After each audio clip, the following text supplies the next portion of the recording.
Good evening, I'm Adrienne Arsenault. And I'm Andrew Chang. Tonight, looking to the future, to the stars, maybe even to Mars, Canada joins a lunar mission. I feel like the future is so bright, so many amazing challenges ahead. We'll talk to an astronaut who could be shooting to the moon.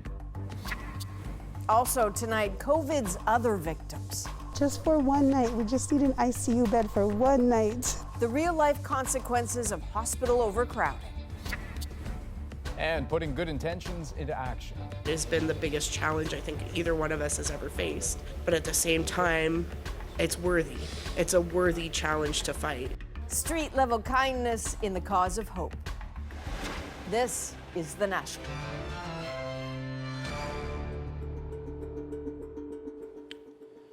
Well, the moon is once again tonight a symbol of human ambition. And as in the 1960s, the U.S. will lead the way, but they won't be flying solo. And that is because Canada will be right there. The pairing official now in an agreement today between the Canadian Space Agency and NASA.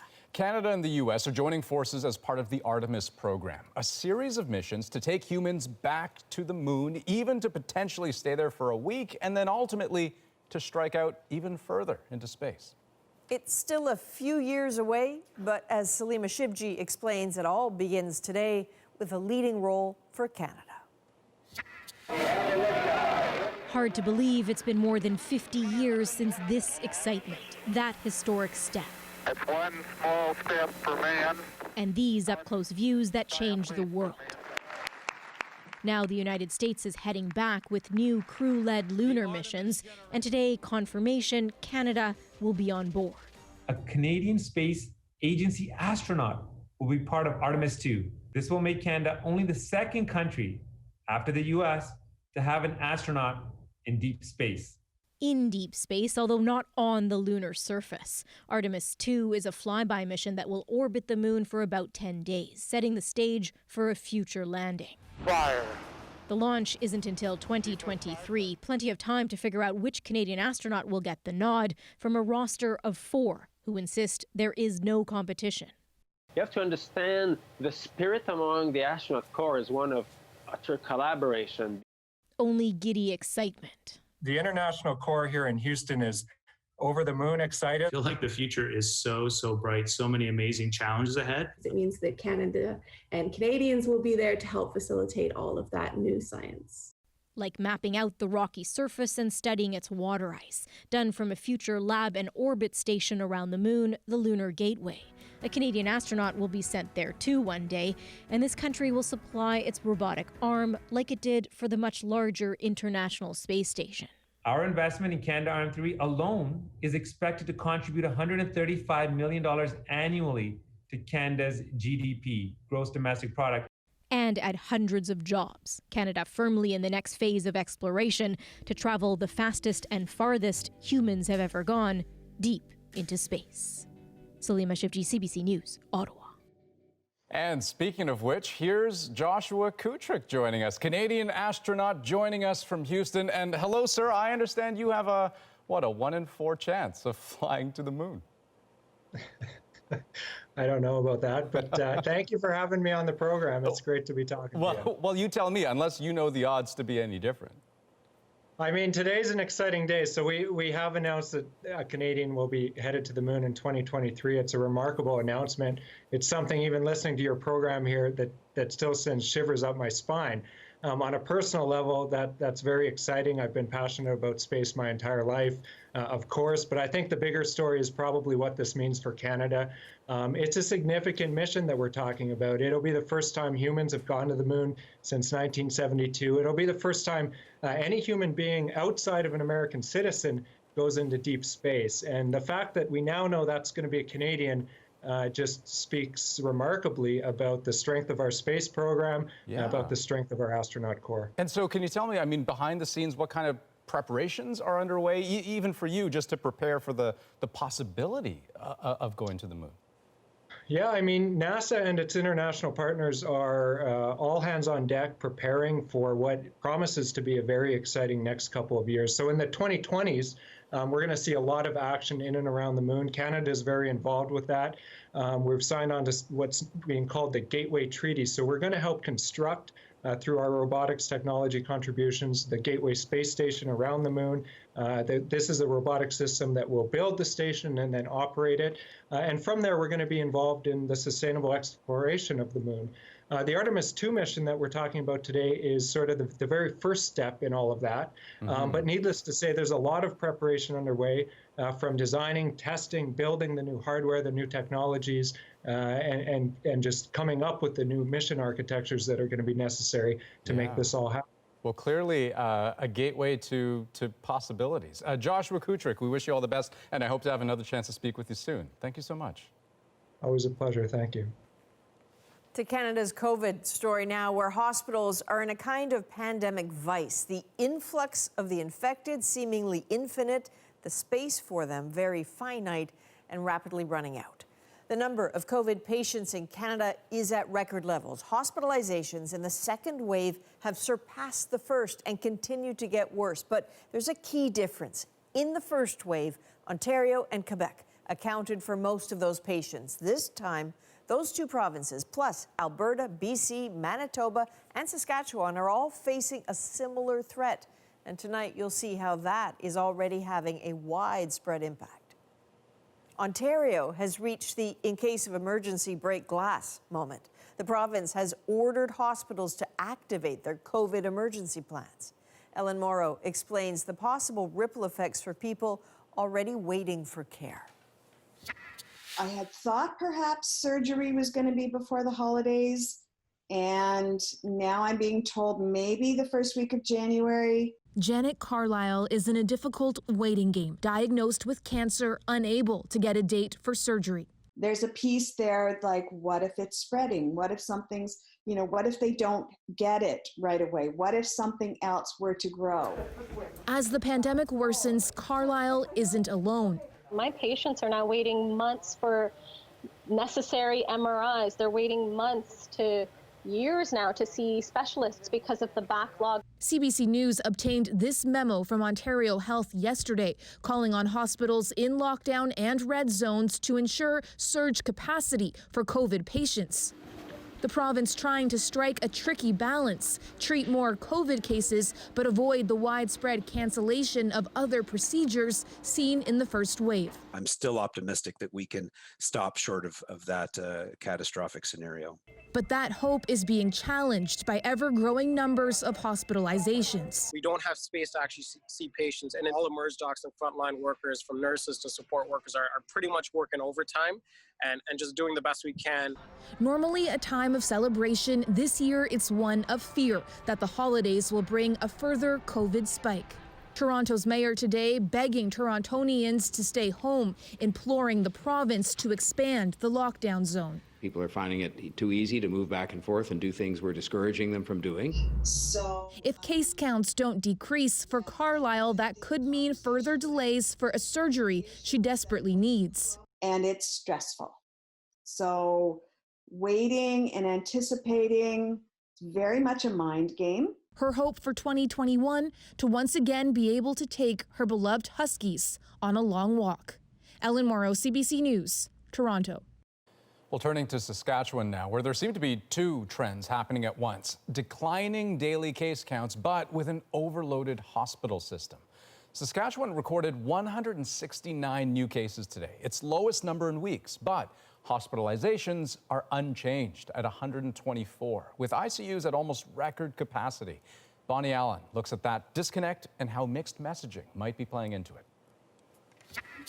76-year-old Bob Pratt, an elder from George Gordon First Nation, was supposed to have a brain tumor removed this morning. The surgery got bumped. It was the third time in a week. His granddaughter is frustrated. The surgeons are all good to go, operating room is good to go, but there is no beds for recovery. Intensive care units across the province are at capacity, dealing with emergencies along with COVID-19 patients. Pratt makes this plea. Take these restrictions like an adult. There is no reason to cry and whine about it, because we all have that social responsibility to look after our healthcare system, because right now it is maxed out. This year, the celebration will be a little different.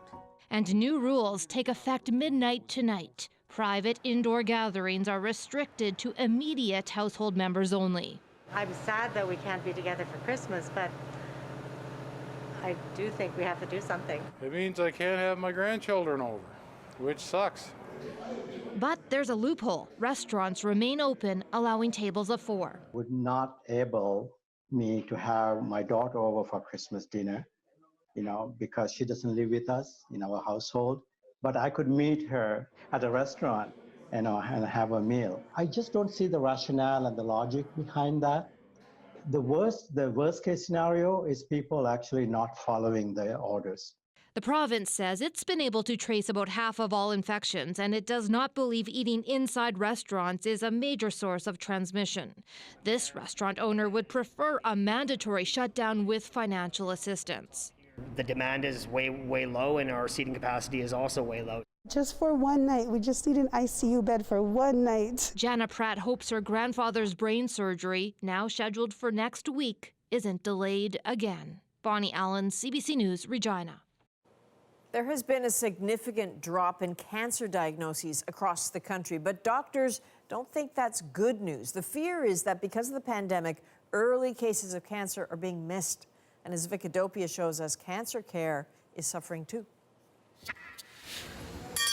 It's how Mandy Lancaster marked the end of chemotherapy, but it wasn't the end of her ordeal. You're angry, you're upset, you just think, why am I having to go through it now? Pandemic reductions to operating time meant her complicated double mastectomy and reconstruction surgery was only partially done, and no answers about further treatment. I don't feel whole. I was kind of left in a bad way physically, which left me in a bad way mentally. Revised numbers offer a snapshot of how cancer care has suffered in Canada. Compared to last year, Quebec saw a 29% drop in colorectal cancer surgeries, and critical screening is also down. 31% fewer mammograms in Ontario, and in Alberta, all cancer diagnoses are down by 23%. It suggests more Canadians don't know they have cancer. We estimate this to be around 650 people in BC that normally would have been diagnosed with cancer in this part of the year versus compared to last year, for example. Hold your breath, don't breathe. Some reasons for the decline in screening. Patients nervous about getting COVID-19 means fewer doctor's visits and fewer tests and referrals to specialists, while postponed cancer screenings still haven't caught up. We still have to maintain social distancing and staggering of patients, so the volumes, the high throughput volumes we had before, just can't be achieved right now. These delays and deferrals could have troubling consequences. There may be a tsunami of cancer out there that's going to suddenly show up. I don't know if it's 6 months from now or a year from now or even further out. The answer seems less clear as overwhelmed hospitals in Canada brace for more COVID patients and once again consider more cancellations. H.O.P.E, CBC News, Toronto. Now, Ontario's retirement homes have a blunt message for the province. Take a page from the long-term care homes book and make COVID-19 testing mandatory for caregivers and support workers. Katie Nicholson tells us why. Frank Glosnick's mother contracted COVID-19 in her retirement home. She survived. More than a dozen others didn't. This thing can spiral out of control really quickly. Glosnick isn't pleased to learn that not everyone working in retirement homes has been getting tested for COVID. It blows my mind that I'm hearing that. It's unacceptable. In November, the province made it clear all caregivers and support workers entering long-term care homes had to get regularly tested for COVID. But that didn't apply to retirement homes. In fact, emails obtained by CBC News show that outside caregivers and support workers have not been subject to mandatory COVID testing. Many of those workers serve clients in different locations. It's like a traveling petri dish is what's happening here. The union representing thousands of frontline healthcare workers in Ontario wants that to change. In this very, very vulnerable population, if one caregiver is being tested weekly, then they all should to try and close that seam, that crack Orca, the organization representing more than 700 retirement homes, is also pushing the province to require COVID tests for all workers entering retirement homes. And with good reason. Outbreaks in Ontario retirement homes have increased 70% since September. More testing isn't necessarily going to prevent those transmission events, but they're going to identify when they're occurring such that they don't ripple down. In an email to CBC News, the province says it understands the interest in expanding testing for retirement homes and that it will take it into consideration.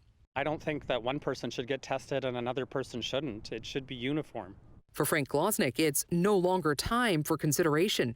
It's time for action. Katie Nicholson, CBC News, Toronto. An update now on our recent story about a BC mother so sick she, in effect, missed the birth of her second child. Last month, Jill McIntosh got COVID. Within days, she was on a ventilator, and doctors had to perform an emergency C-section. Well, now Jill is out of a medically induced coma. She is COVID-free. She has met her healthy baby boy named Travis Len. Her husband, Dave, says he cannot wait for her to get home and rejoin the family. 3 Atlantic provinces turned the corner in their fight against COVID, giving their first shots of the vaccine. Take a deep breath in. You're going to blow it out. That's it. Halifax nurse Danielle Sheaves was the first to be vaccinated in Nova Scotia. She joined healthcare workers in PEI in Newfoundland and Labrador who also rolled up their sleeves. I'm doing this to represent not just for me, it's for all the other people that have worked in this COVID pandemic. Frontline workers getting protected so they can help those still at risk. Manitoba also saw its first shots administered today in Winnipeg, but some tough questions remain to be answered about delivering vaccines to remote Indigenous communities. Cameron McIntosh looks at the challenges.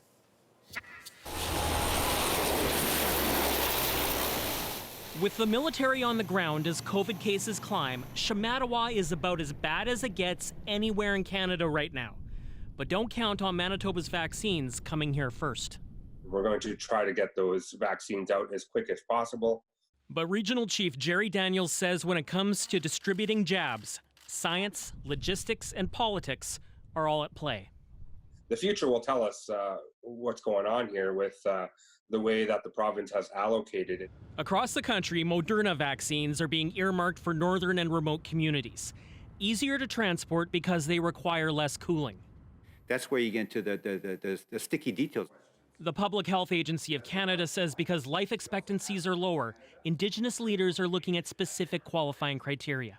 Definitely there's some discussion that starting with over 80 is, why not over 65? Also at question whether to prioritize people in communities with outbreaks, like Shamattawa, or try to prevent spread in others. It is so important that First Nations, if there's an outbreak in the First Nations communities, First Nations, be the lead, in those discussions. It is entirely possible that a particular community gets an appropriate number of vaccines all at once, while others do not until we have the next shipment. In Manitoba, First Nations make up 13% of the population, 54% of COVID ICU patients. 9,600 doses are being prioritized. There's hundreds of variables to look at here. While Manitoba says it's secured additional Moderna vaccines for First Nations, Ottawa says that's coming out of the general provincial allotment, making how many vaccines are coming one of the biggest unknowns. Cameron McIntosh, CBC News, Winnipeg. Meanwhile, members of an Ontario First Nation are getting ready to go home. Since October, they've been more than 400 kilometers away in Thunder Bay, waiting for repairs to their water treatment plant. Tests show the water is now okay, but as Olivia Stefanovic explains, that's not the end of the crisis. It's just damn sad, a shame for us to go through this. Yeah. Kelvin Muniaz is one of the few members who stayed behind in Neskantaga First Nation, and he's found yet another problem with its water system. It was flooded here, so it's a never-ending situation for us. It's tiring. The community has been under a boil water advisory since 1995, but there's hope it may soon be over. Finally, the water coming out of Neskantaga's water treatment plant seems to be clean enough to drink, and members are scheduled to start coming home Friday. It just gets overwhelming. But Chief Chris Muniaz says he still has reason to be concerned. Neskantaga's water treatment plant has never worked properly since it was built in 1993. The Trudeau government promised to fix it. Work was supposed to wrap up 2 years ago. The chief says even if the plant is fixed properly now, it's not enough. That's why I demanded the professional water treatment operator for at least 5 to 10 years. And it seems the federal government is listening. In a letter to Muniaz obtained by CBC News, Indigenous Services Minister Mark Miller wrote, "We are prepared to work with you on your preferred approach for provision of medium to long-term operator service." This is a plant that is fairly advanced. The trouble is, it's not clear if the federal government will pay for those water operators for more than a year. These plants are designed to operate for at least 20 to 25 years, and the sustainability and operability of the plants should be looked at for this length. The chief says he's satisfied with the progress so far, but he won't lift the community's boil water advisory until a long-term service plan is in place. Olivia Stefanovic, CBC News, Neskantaga First Nation. A UK coroner has linked a young girl's death to air pollution. I've been fighting this for 7 years. I wasn't expecting it to be so long and so comprehensive. Up next, the hope that the ruling could bring change. Also ahead. But let's call this what it is. We're having a problem with 18 to 35-year-olds. The generation gap and the COVID blame game. Plus, an incredible community effort to make things better for those who don't have much. It's a worthy challenge to fight. Why wouldn't I fight for that? We're back in 2.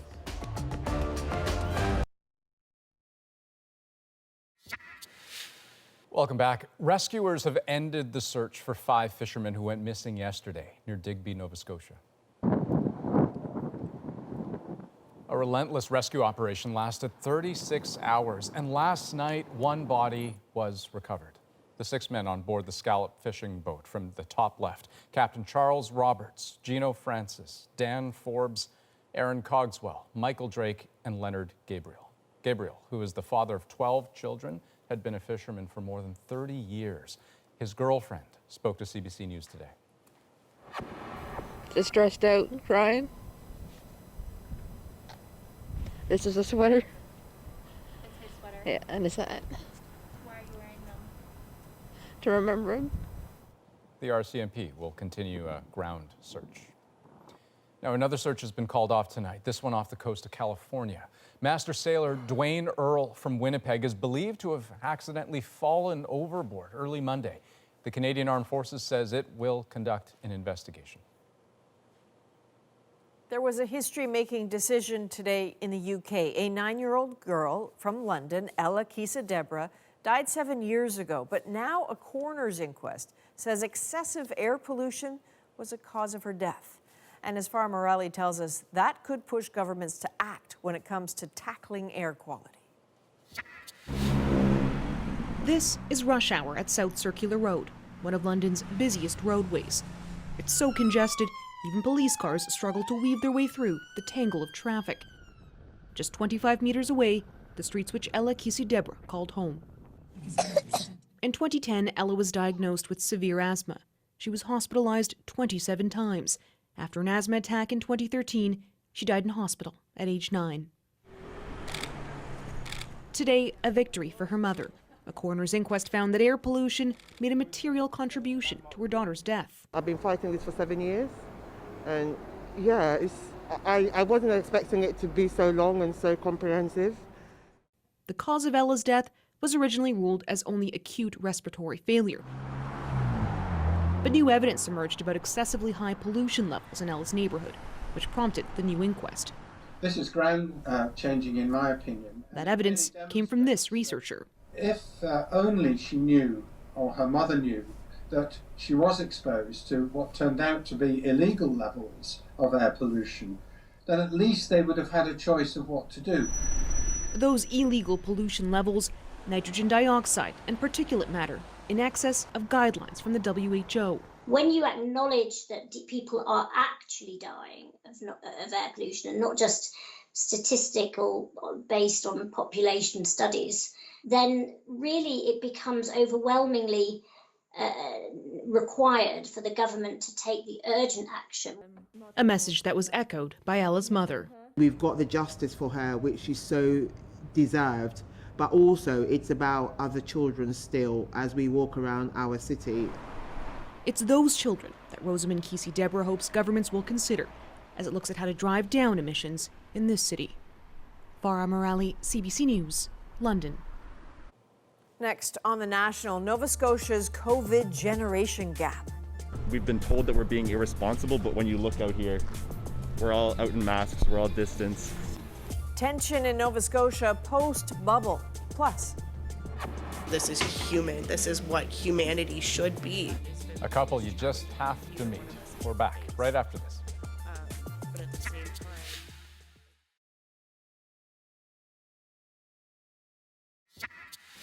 Don't give COVID an excuse to join you over Christmas. well, that was a warning, and there are some new restrictions for Nova Scotians that were announced today. Starting Monday, only 10 people can get together inside, including household members.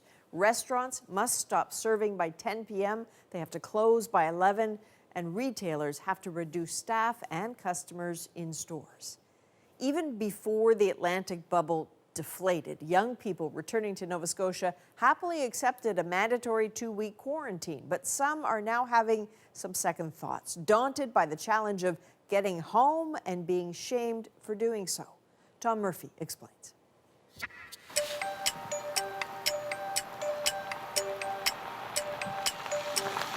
An hour and a half outside of Halifax, we travel to meet Scott Sampson.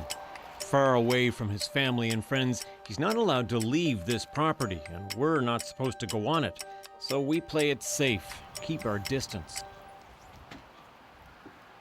Hey there, Scott. How are you? Good, thanks, Tom. How are you? A recent arrival from Toronto, he's confined to a mandatory 2-week quarantine. This is day 9. I'm thankful that you're here today to have a little bit of human interaction. And how are you feeling? I'm feeling good. I a little bit of cabin fever, but in terms of COVID symptoms, health-wise, I'm feeling well. Flashback to summer. How do you feel about the Atlantic bubble? We're in the best bubble you can get. Life inside the Atlantic bubble, once the envy of the country for deflecting COVID, has gotten more complicated these days. For one thing, the bubble doesn't really exist right now. COVID got back in. Last month, governments suspended free movement between the 4 provinces. It's time for us to stay at home. This is not an easy decision. PEI's participation in the Atlantic bubble will be suspended. And Nova Scotia made the isolation requirements a whole lot more isolating. Effective immediately, you must quarantine for 14 days alone, away from people who are not quarantined. Then tighten social gathering limits. People have been allowed to have close social groups of 10. Starting Monday, we are reducing that to 5.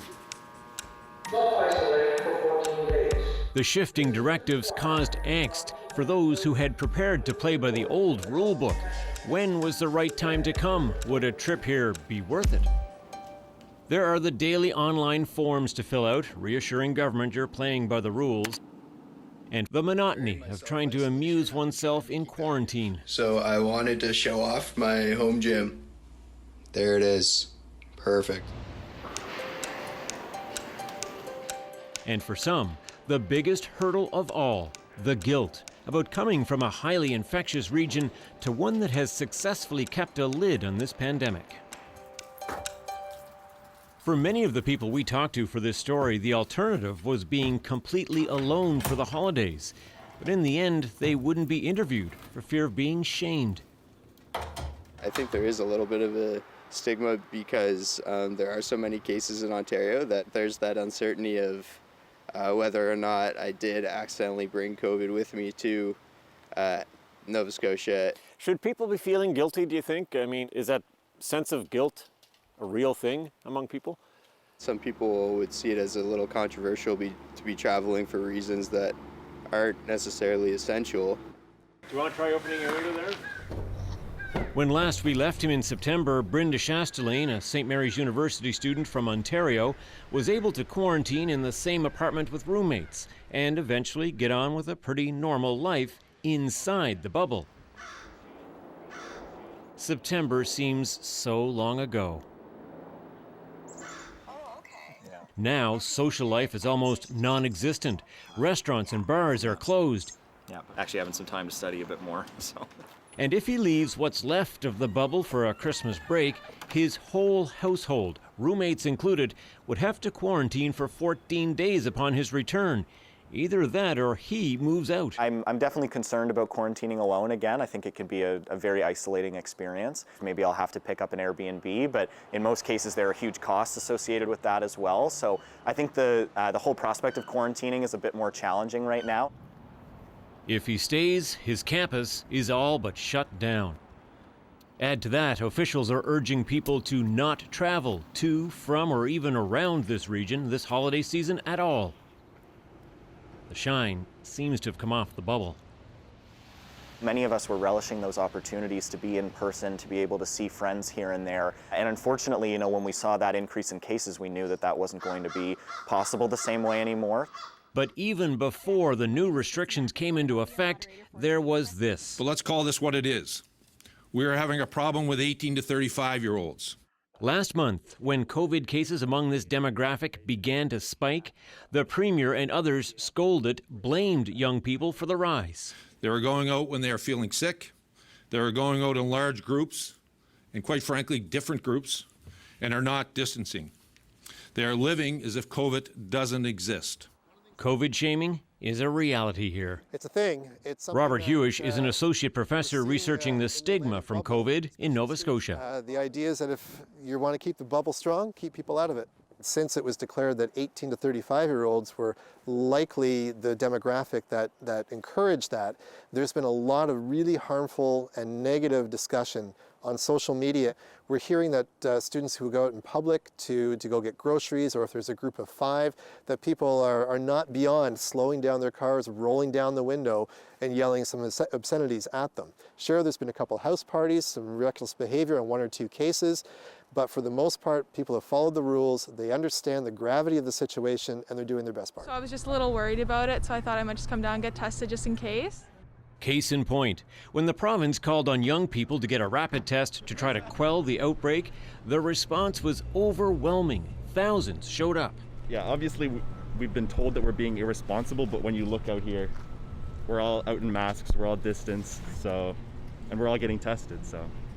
It's also a very public display of resilience and community amongst that demographic. In the end, maybe COVID is teaching everyone a lesson in resilience.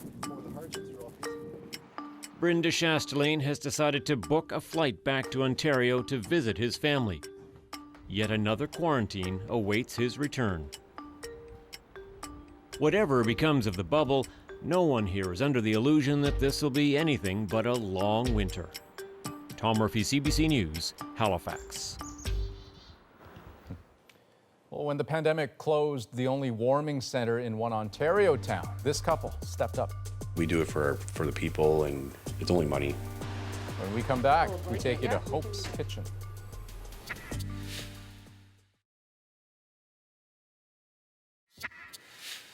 Welcome back. This next story is about giving hope, one greeting, one meal, one hot drink at a time.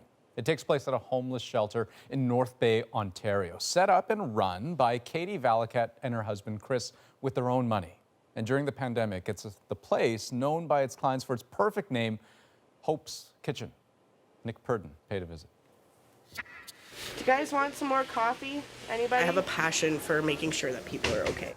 Yes, you do. You know you want some more coffee. I have the need to make sure that everybody has the things that they want. I'm a fighter. Have a blanket, please? Oh, a blanket? Yeah, we can do that.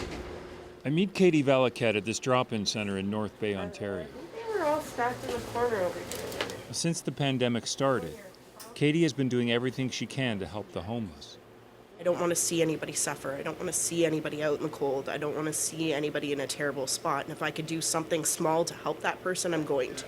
Oh, thanks. I appreciate COVID that. was an awakening of sorts for Katie.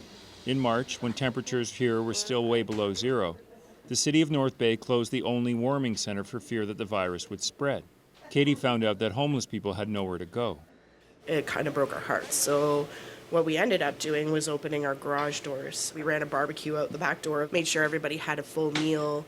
We had set up chairs inside the garage for a place for people to go and warm up.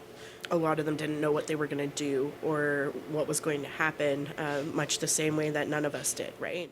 Katie and her husband bonded with the people who came to their garage. We consider them family members, like they're our street family. So for us, it was relieving to know that at least they're somewhere warm.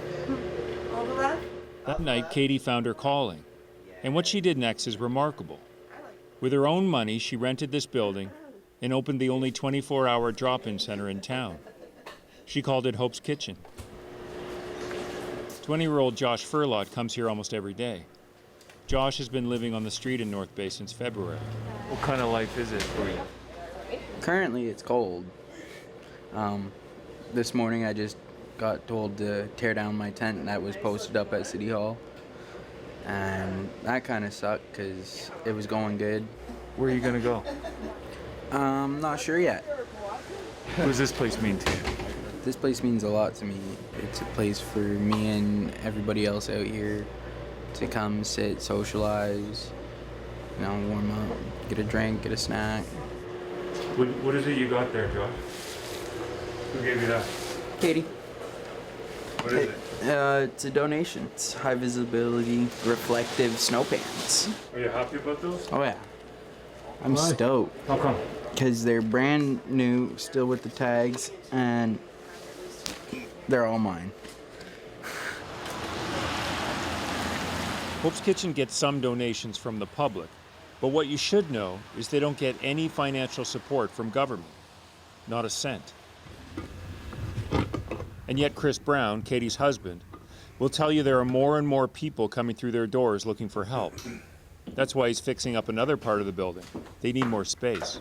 Well, since COVID, we've noticed that the homeless rate's gone up. It's actually quite high for little North Bay. People couldn't afford to pay their rents because they lost their jobs. Some got evicted, so they're on the street. In a way, Chris has two full-time jobs. He works here, and he owns a tow truck company. So in between tow calls, I'll come here and help out. And then if I get a tow call, I go do my tow call and come back and make sure everything's all right. Chris's business is down 75% since COVID. Even so, that's where the money for Hope's Kitchen comes from. How much money have you put into this, of your own money? Probably around 35 to 40,000. Does that stress you out? It does stress me out, yeah. It's a big undertaking. Our sales are down in our towing business. I mean, we're still keeping afloat, but it's a little bit of a financial strain. We do it for the people, and it's only money. Hi, how are you? It's when I meet Jessica McMurray that I really learn what that money does. Donations. Thank you so much. Appreciate it. I had a really hard time getting help. I went all around Ontario trying to get assistance. None of the shelters wanted to take me in because I was from a COVID hotspot. Jessica fled Ottawa and came here to North Bay. And it's not too much to say that Hope's Kitchen has changed her life. I've been experiencing homelessness over the last few months. I left a very abusive marriage. Yeah, I was homeless actually up until just Monday this week. When I was hired here at Hope's Kitchen, I didn't tell them that I was homeless at first because I didn't want the stigma that was attached to it. And I didn't want to be turned away. Okay. Your shoes there? Yep, perfect. Jessica was welcomed here. In fact, another volunteer found her a place to live. And now, she has a chance to help others. As someone who's experienced homelessness yourself, what do you understand about a place like this? This isn't book smarts. This is real life experience that I have.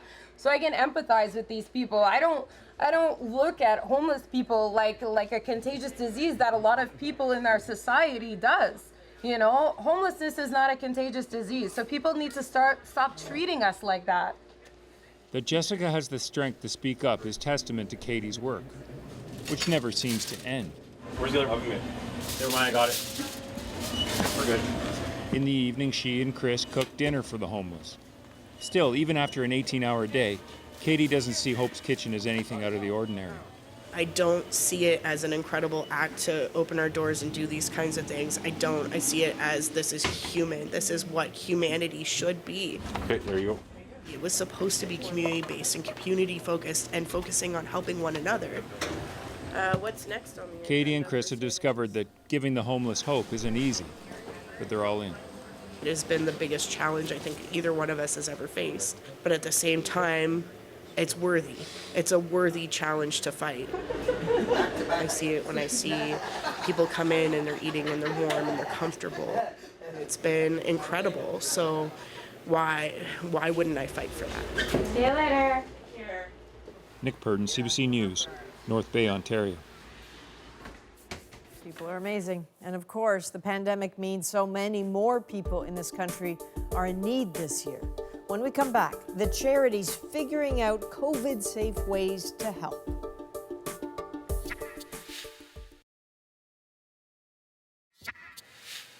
Welcome back. Canadian charities usually see a bump in giving during the holiday season, and this year the need is greater than ever. Susanna De Silva shows us how some are reaching out to fill the gap. There we go. This would normally be Hanukkah hamper pickup day for around 70 families. Instead, a small army of volunteers will be dropping them off. I had excess drivers for Vancouver especially, and so I've had to say, oh, you're on a wait list in case anyone cancels. Coming into this season, organizers were worried they wouldn't have enough donations or help to distribute them. But the support has poured in, and their food bank program now serves 900 families a week, double what it was before COVID. The baskets seem to be more full this year. Dina Morgan and her daughter needed help a few years ago. Now they are volunteers, despite having lost their business during the pandemic.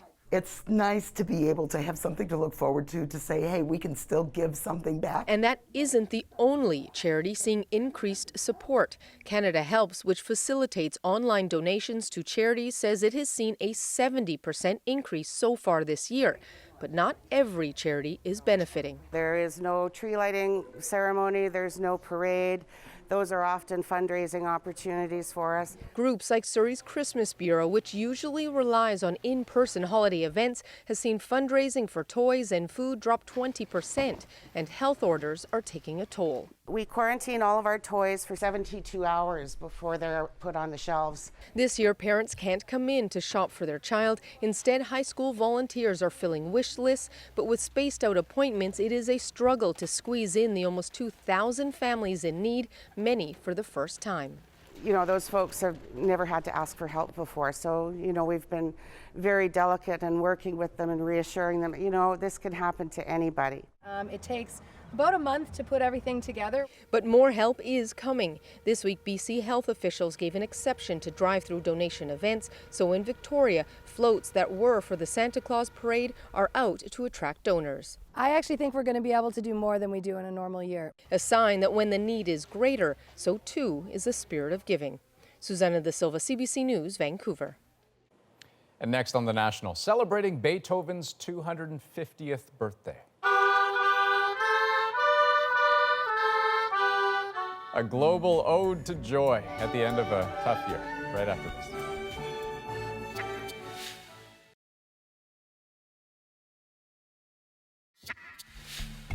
Well, today the world celebrates Beethoven's 250th birthday. A year-long project had been planned, set to culminate in performances around the world, but of course this year has changed everything. So the artists involved got creative and went virtual with one of Beethoven's greatest hits, so to speak. Their global ode to joy is our moment.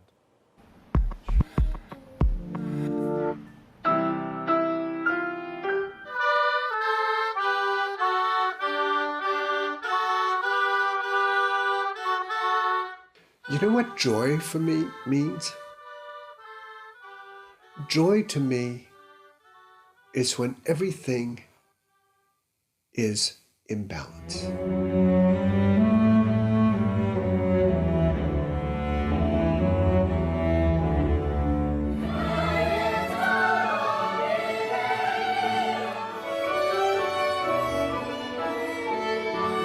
And then the glow of light starts to shine.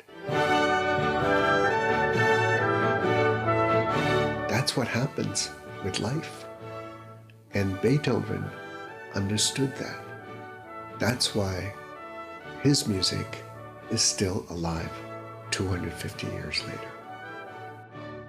And can I say, the other reason I love this melody is you can play it on almost anything. So I play it on my 3-year-old's xylophone all the time. No sharps or flats in the melody, so it's easy. Amazing. And they're raising money for music that helps support people having mental health challenges and also for musicians who've had a really rough go. That is a national for Wednesday, December 16th. Good night. Good night.